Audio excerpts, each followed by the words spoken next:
שלום לכולם, היום אני רוצה להסביר מה זה גן אקולוגי.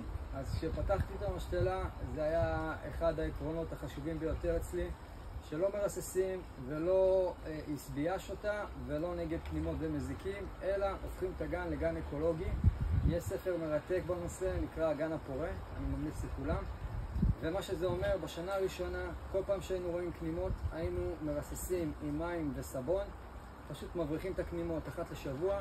אחרי שנה כבר הגן מייצר אויבים טבעיים, הצמח מייצר חומרים, מפריש חומרים נגד הקנימות האלה, ולמעשה, בוא נגיד אחרי שנה אנחנו מקבלים גן אקולוגי עם המון אויבים טבעיים, והגן הופך להיות הרבה יותר בריא, הצמחים הופכים להיות הרבה יותר בריאים, חזקים וטובים יותר.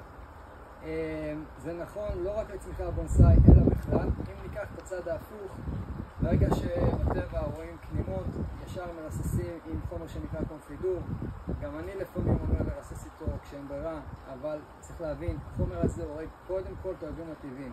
הוא הורג דבורים, הוא הורג את האויבים הטבעיים ומחליש את כל המערכת האקולוגית. זאת אומרת שאם פעם בשנה אנחנו מתקפים בקנימות, אז אם נרסס עם קונפידור, שנה אחריה נתקף בקנימות 3 או 4 פעמים.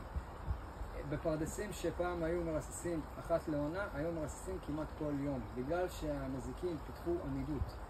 ואם אנחנו הופכים את הגן לגן אקולוגי, יש המון יתרונות. חלק מהיתרונות זה כמובן האדמה. כמו שאתם רואים, אני רק מראה לכם אדמה שקיימת אצלי פה באחד הצמחים. לאדמה הזאת יש תולעים אדומות, אתם רואים את התולעים האדומות?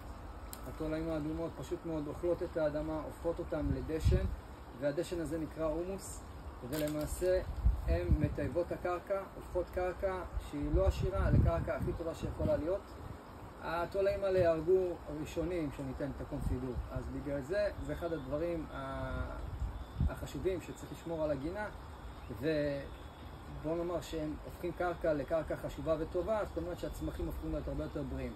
אז כולם נהנים מזה בסופו של דבר, וכשלוקחים אחריות כזאת ואומרים אנחנו רוצים להפוך את הגינה שלנו לגינה אקולוגית, צריך לקחת בחשבון, בשנה הראשונה יש הרבה עבודה למגר את הקנימות עם חומרים טבעיים, אבל אחרי זה הגן כבר מתפקד בפני עצמו והוא לא צריך עזרה.